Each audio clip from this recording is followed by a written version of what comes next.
hablando de encontrar en Dios esa figura, a ver, me surgió una inquietud. Conocemos nosotros la palabra justicia, Sí. ¿no? Desde un punto de vista social, ¿no? El dar a cada quien lo que merece, ¿no? Sí. Desde el punto de vista divino, ¿cómo podemos aplicar o entender que Dios es justo, ¿no? En una sociedad tan complicada, en un mundo donde hay personas muriendo de hambre, donde hay muchas situaciones que te hacen pensar, ¿dónde está la justicia? Me Sí. gustaría preguntarte, ¿dónde encontramos la justicia divina? ¿O cómo interpretamos esa palabra de justicia atendiéndola desde ese punto de vista? Ya, fíjate que, por ejemplo, cuando vemos el atributo de Dios de justicia y lo vemos, por ejemplo, en la vida de Jesús. Jesús vino a pagar el precio de nuestros pecados, maldiciones. La misma Biblia dice que el castigo de nuestra paz fue sobre él y que por su llaga hemos sido sanados. La verdadera justicia de Dios se representa de varias formas, pero una tiene que ver con castigar a Jesús en lugar nuestro. O sea, alguien debía equilibrar la balanza en la justicia. ¿Y quién debía ser? Dios mismo, encarnado en un hombre. Entonces, cuando viene Jesús, el Cordero sin mancha, el que nunca ha pecado, el que nunca se equivocó, pues Él viene a recibir el pago respectivo de la justicia, que es que la paga del pecado es muerte, mas la dádiva de Dios es vida eterna en Cristo Jesús. Entonces, en primer punto, Dios se muestra justo porque castigó a Jesús en lugar nuestro. Lo cual es un gran intercambio, pienso, porque... A ver, está interesante, ¿eso es justo? Sí, totalmente. De acuerdo a las leyes que Dios establece en el mundo, universales, divinas, alguien debía pagar el plato roto. Y en lugar de pagarlo Adán y Eva, y en consecuencia todos los miles de millones de personas que han estado en el mundo, Dios encuentra una solución extraordinaria. Si recuerdas un poquito, el judío practicaba los sacrificios de animales. ¿Por qué? Okay, sí. Porque el derramamiento de sangre provoca remisión de pecados o perdón de pecados.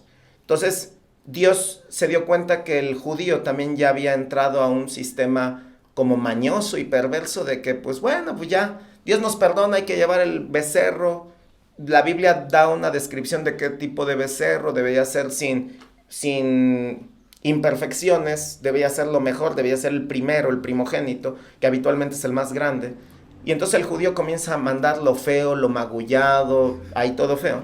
Entonces Dios desde un principio, desde la creación, desde antes de la creación del mundo, pues ya había ideado el plan perfecto. El plan perfecto es que Él mismo viniera a morir y derramar su sangre para nuestro perdón de pecados. En ese sentido, pues la justicia de Dios se manifiesta en Él mismo. El mismo pecados, maldiciones, seguramente viste La Pasión de Cristo, esta de Mel Gibson. La Biblia dice que es un tormento que nunca vamos a conocer el que experimentó Jesús, pero me parece muy interesante la versión sangrienta de Mel Gibson, porque es una descripción...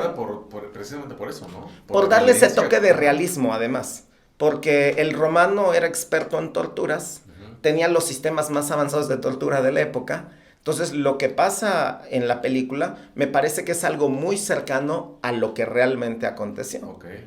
Pero no solamente eso, sino la carga espiritual, la carga del pecado. Seguramente viste la película de Las Crónicas de Narnia, cuando Aslan en la primera película va a ser sacrificado y un montón de bestias están alrededor haciendo un símil espiritual de demonios, de Satanás. O sea, hay una carga no solamente física en Jesús, sino hay una carga también espiritual que está recibiendo. Y eso para Dios fue justo, matar a su propio hijo para traer salvación a nosotros. El concepto que yo me tengo de justicia se me hace muy fuerte, ¿no? Sí. El que puedas sacrificar a tu hijo, sí, y ponerle esa palabra de es justo, ¿no? Sí. Ese sacrificio que hice por la humanidad.